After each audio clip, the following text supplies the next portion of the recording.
Hello दोस्तों, नमस्कार। मैं दीपक अभियंता स्वागत करता हूं आप सभी को अपने यूट्यूब चैनल अभियंता क्लासेज पर। तो दोस्त, आज हम बात करेंगे राजस्व एवं भूमि सुधार विभाग से आई हुई टोटल 10,101 वैकेंसी पर, जिसमें कि 4 पोस्ट पर वैकेंसी आई है। अमीन, कानून गो, लिपिक एवं बंदोबस्त पदाधिकारी का टोटल 4 पोस्ट पर वैकेंसी आया है 10,101 पोस्ट पर। ठीक है, लेकिन इसका फॉर्म फिलअप का काम हो चुका है। सिर्फ और सिर्फ इसका काउंसलिंग लिस्ट आना बाकी था, यानी काउंसलिंग कराने के बाद यहाँ पर मेरिट लिस्ट जारी करके नियुक्ति पत्र देना था। लेकिन इसी बीच बहाली में एग्ज़ाम कराने की बात स्टार्ट हो गई, तो छात्रों ने आग बबूला होते हुए एलआरसी ऑफिस का घेराव किया। लेकिन अंततः अभी तक कुछ निष्कर्ष नहीं निकला है। और जो एग्ज़ाम कराने की बात कहा जा रहा है, ये बोले तो राजस्व एवं भूमि सुधार विभाग की ओर से एक साजिश रची गई है। साजिश क्या है, इस वीडियो को शुरू से अंत तक देखिएगा। चैनल पर नए हैं तो चैनल को सब्सक्राइब करके बेल आइकन को ऑल सेलेक्ट कर लीजिएगा, ताकि आपको हर लेटेस्ट वीडियो का लेटेस्ट इन्फॉर्मेशन सही सटीक और समय पर मिल सके। आपको पता होगा कि इसी विभाग से, यानी राजस्व एवं भूमि सुधार विभाग से ही 2019 में अमीन का टोटल 4950 बहाली आता है और उसको मेरिट बेस पर क्लियर करके नियुक्ति दे दिया जाता है। उसी बीच क्या होता है कि उसमें काफ़ी सारे फर्जी कैंडिडेट बहाल कर जाते हैं, जिससे अभी तक लगातार जाँचों उपरांत कैंडिडेट को छटनी किया जा रहा है, फर्जी कैंडिडेट को। ठीक है, तो सबसे बड़ी बात है कि जब मेरिट बेस पर 2019 में बहाली क्लियर किया गया 4950 वैकेंसी पर, तो जो वैकेंसी अभी आई है 2022 में, जो कि टोटल अमीन का बात करें तो 8244 पोस्ट है, और इसको भी मेरिट बेस पर ही क्लियर करा जाए, यही छात्र को मांग है। क्योंकि जब एग्ज़ाम बेसिस कराया जाएगा तो यहाँ पर काफ़ी समय लग सकता है। और एक परसों के वीडियो में आप देखे होंगे, जब छात्र एलआरसी ऑफिस गए थे तो एक ओबरा विधानसभा के एक विधायक है ऋषि कुमार, उन्होंने कहा कि एक लिखित ऑनलाइन परीक्षा लिया जाएगा, टेस्ट लिया जाएगा, जिसमें कि 1.5 महीना में काम कंप्लीट कर दिया जाएगा। लेकिन दोस्त, मैं आप सबको बताता हूँ, क्या कोई एग्ज़ाम 1.5 महीना में आज तक संपन्न हुआ है? नहीं। आपको पता होगा कि बिहार तकनीकी सेवा आयोग की तरफ से जूनियर इंजीनियर के 6379 पोस्टों पर बहाली आई है, जिसका मेरिट बेस ही था, कोई एग्ज़ाम नहीं। लेकिन अभी तक 4 साल से ज़्यादा का समय हो गया है, लेकिन अभी तक उसका फाइनल मेरिट लिस्ट जारी नहीं किया गया है।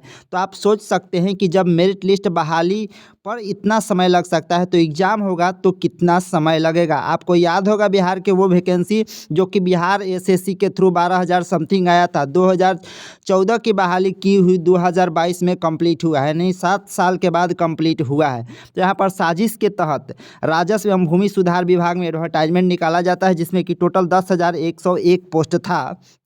और इसको अब फॉर्म भराने के बाद एग्ज़ाम का बात करा जा रहा है, इसलिए ताकि इस बहाली में एग्ज़ाम कराने के नाम पर फिर से फॉर्म भराएंगे। चूँकि एग्ज़ाम होगा तो सबसे पहले क्या होगा, नियम बनेगा, गजट पास होगा बिहार सरकार से। ये तरीका, मतलब ये इतना पूरा करने में आपको टोटल जो है 1 साल से ज़्यादा का समय लग सकता है। ठीक है, उसके बाद फॉर्म भराएगा, अप्लाई होगा, एग्ज़ाम होगा, फिर क्वेश्चन लीक होगा, फिर एग्ज़ाम रद्द होगा। तो ये सोच रहा है सरकार कि ऐसे कराने से 1-2 साल टाइम चला जाएगा। और बात क्या है, जब इलेक्शन आएगा 2025 में, और इलेक्शन भी आराम से इसी वैकेंसी पर पार कर जाएगा। ठीक है, तकनीकी में, यानी जो डिप्लोमा किए हैं उन कैंडिडेट के द्वारा। ठीक है, और भी तो बस सारी बहाली आती रहती है। ठीक है, तो ये प्रोपेगेंडा फैलाया जा रहा है। ठीक है, इसलिए एग्ज़ाम कराने की बात कहा जा रहा है। आपको याद होगा कि इसी विभाग, यानी राजस्व एवं भूमि सुधार विभाग से ही पिछले साल 1767 अमीन की बहाली आती है, जो कि लिखित परीक्षा लिया जाता है बीसीईसी बोर्ड के द्वारा, जो कि इंटर पास कैंडिडेट के लिए एलिजिबिलिटी क्राइटेरिया था, जो कि परमानेंट जॉब था। ठीक है, 1767 अमीन का पोस्ट था जो कि परमानेंट जॉब था, उसमें एग्ज़ाम लिया गया, ये बात सही था। ठीक है, एग्ज़ाम लेना ही चाहिए। जितना भी हम कहते हैं कि जितना भी परमानेंट बहाली आती है बिहार में, चाहे कहीं भी, उसके लिए आप एग्ज़ाम ले लीजिए। लेकिन ये जो आई है 10,101 पोस्ट, ये सिर्फ संविदा पर आए हैं और 2 साल के लिए आए। आप देखे होंगे एडवर्टाइजमेंट में ही लिखा गया है कि मार्च 2024 तक इसका बहाली रहेगा, उसके बाद आपको हटा दिया जाएगा। ठीक है, काम करने के बाद हटा दिया जाएगा। ठीक है, मतलब भूमि का काम हो जाएगा तो भूमि सर्वेक्षण का, तो 2 साल के लिए बहाली जब आएगा और उसमें एग्ज़ाम लिया जाएगा। ये कहाँ का नियम है? ये नियम कतई नहीं होना चाहिए। और जो परमानेंट बहाली आता है उसमें आप मेरिट बेस करते हैं, जैसे टीचर वगैरह का, इंजीनियर, डॉक्टर, उसके लिए आप मेरिट बेस करते हैं, उसमें एग्ज़ाम क्यों नहीं लेते हैं? जो ग्रुप डी लेवल का होते हैं, जो मतलब सबसे चतुर्थ वर्गीय कर्मचारी बोला जाता है, उस पे आप एग्ज़ाम लेने की बात करते हैं। सबसे पहले सोचना चाहिए कि जो डॉक्टर इंजीनियर की बहाली करते हैं उसमें आप एग्ज़ाम लीजिए। चतुर्थ वर्गीय और ये संविदा वाले पोस्ट पर एग्ज़ाम क्यों लेते हैं? ये सिर्फ़ और सिर्फ बहाली फंसाने का काम कर रहा है। तो हम बात कर रहे थे 1767 अमीन वाली जो पिछले साल वैकेंसी आया था उसके बारे में। तो एग्ज़ाम लेने के बाद उसमें क्या हुआ कि रिज़ल्ट भी दिया गया, बहुत सारे कैंडिडेट का रिज़ल्ट भी हुआ। 1767 पोस्ट वाली अमीन में मैं बात कर रहा हूँ, ठीक है। और वो उसके बाद क्या किया गया कि पटना हाई कोर्ट के द्वारा बहाली को रद्द कर दिया गया कि मतलब ये बहाली जो है उसमें कुछ एलिजिबिलिटी क्राइटेरिया था, ठीक है, सर्वेयर के लिए, तो वहाँ से बहाली को रद्द कर दिया गया। तो वही प्रोपेगेंडा इस वैकेंसी में अपनाया जा रहा है कि एग्ज़ाम का बात करेंगे, एग्ज़ाम कराने की बात कहेंगे, फिर इसमें समय मतलब बहुत सारा समय बर्बाद कर देंगे, 3-4 साल बर्बाद कर देंगे, ये बात सोचा जा रहा है। और आपको पता होगा कि बिहार में जब भूमि सर्वेक्षण का काम चल रहा है और 4950 जो बहाली आया था 2019 में, उसमें लगभग 3200 प्लस कैंडिडेट ने ज्वाइन किया था, नियुक्ति पत्र मिला था।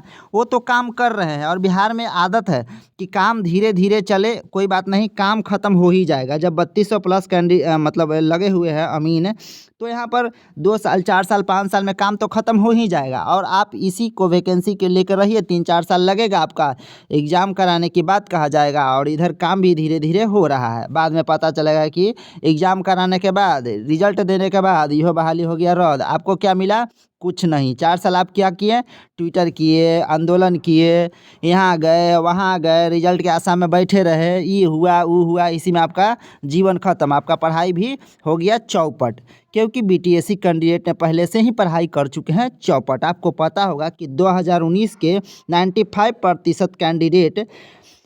95% कैंडिडेट अपना पढ़ाई को चौपट कर चुके हैं और अभी भी आस लगाए हुए हैं कि रिजल्ट आएगा, कब आएगा। कितना सारा ट्विटर किया गया, कितना सारा आंदोलन किया गया, कितना सारा लेटर भेजा गया, क्या नहीं किया गया बीटीएससी के लिए, लेकिन अभी तक सरकार के कान में जू नहीं रेंगता और छात्र लगातार परेशान रहते हैं और अपना कैरियर बर्बाद लगातार कर रहे हैं।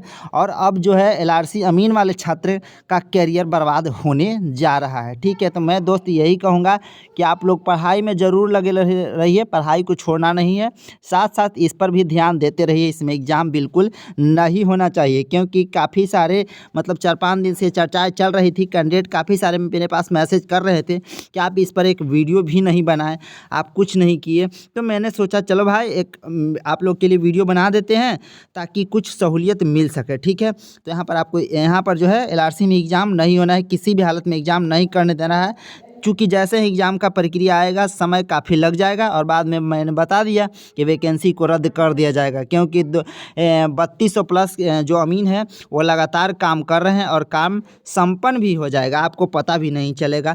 अभी आपको पता होगा कि बिहार में एक जूनियर, जैसे जहाँ 3 जूनियर इंजीनियर का काम है, वहाँ 1 जूनियर इंजीनियर काम कर रहे हैं। 3 आदमी की जगह पे 1 आदमी काम कर रहे हैं और काम हो भी रहा है धीरे धीरे। बिहार ऐसा है कि काम होता भी है, ठीक है। तो ऐसा स्थिति बना हुआ है, इसी कारण से बीटीएससी अभी तक लटका हुआ है। अगर काम ज़्यादा ज़रूरत रहता जूनियर इंजीनियर का तो बीटीएससी अब तक कब का क्लियर हो जाता। और बीटीएससी पर अभी बहुत बड़ा संकट भी आ गया है, लगातार जो है केस चल रहा है जो कि बीटेक से रिलेटेड है, यूजीसी से रिलेटेड है। 2019 वाले कैंडिडेट अलग ही अपना मतलब देखते रहते हैं कि क्या 2019 का होगा। तो मैंने बता दिया दोस्त कई बार कि 2019 कैंडिडेट का कुछ नहीं होगा, तभी भी मैसेज कॉल करते रहते हैं तो मैं उनका रिप्लाई भी देते रहता हूं, ठीक है। इसलिए मैं यही कहूँगा कि एलआरसी अमीन में किसी भी कीमत पर एग्ज़ाम नहीं होने देना है। हालांकि विभाग की तरफ से यह जानकारी मिली है कि इसमें एग्ज़ाम कराने की बात कहा गया है, लेकिन यहाँ पर यह बोला गया है कि जिसकी ज़्यादा संख्या रहेगी छात्रों को वही कराया जाएगा। मतलब छात्र अगर कहेंगे कि एग्ज़ाम ना हो तो एग्ज़ाम ना होगा, मेरिट बेस पर ही कराया जाएगा। और अगर छात्र कहेंगे एग्ज़ाम हो तो एग्ज़ाम कराया जाएगा। हालांकि मैक्सिमम छात्र जो है यहाँ पर मेरिट बेस पर ही कराने की बात कह रहे हैं, तो मैं भी मेरिट बेस पर ही बात मतलब पूर्ण करने का मैं भी कह रहा हूँ कि मेरिट बेस पर ही पूर्ण हो और जल्दी पूर्ण हो, ठीक है। दूसरा बात, अगर आप एग्ज़ाम लेते हैं तो एग्ज़ाम आपको कतई नहीं है कि 1.5 महीना में हो जाएगा, जैसा कि ऋषि कुमार ने बताया था। 1.5-2 महीना में खेला नहीं है, आपको फॉर्म भरने में 1-1.5 महीना टाइम दिया जाता है, आप सोच सकते हैं, ठीक है। तो इस फाइनली मैं यही कहूँगा कि इस बहाली को किसी भी कीमत पर कैंसिल नहीं होने देना है। अगर हो गया कैंसिल तो आपका हो गया जीवन बर्बाद, जॉब भी नहीं मिलने जा रहा है, ठीक है। देखिए वो एडवर्टाइजमेंट है कि जो कि भूमि एवं राजस्व विभाग से निकाला गया था अमीन के पद पर 7/2019 एडवर्टाइजमेंट नंबर है।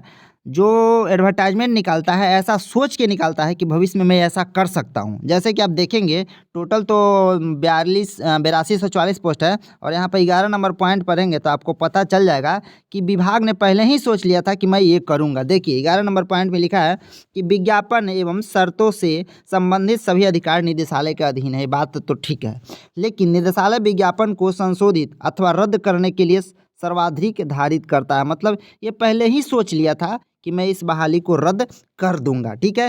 तो ये साजिश के तौर पर वैकेंसी निकाला गया था और छात्रों को गुमराह के लिए वैकेंसी निकाला गया था और फिर ऐसा बात भी बोला जा रहा था। ये सोच रहा था कि मैं भविष्य में ऐसा कर दूंगा, लेकिन मैं आपको दोस्त बताता हूँ कि बिल्कुल इसको कैंसिल नहीं होने देना है। इसको सही तरीक़ा से आपको LRC अमीन का या फिर जो भी 4 पोस्ट है उसको मेरिट बेस पर ही क्लियर कराया जाए, यही हम छात्रों का मांग है। चलिए आप क्या सोचते हैं कमेंट बॉक्स में राय ज़रूर दीजिएगा। हम मिलते हैं नेक्स्ट वीडियो में, तब तक के लिए थैंक यू, धन्यवाद।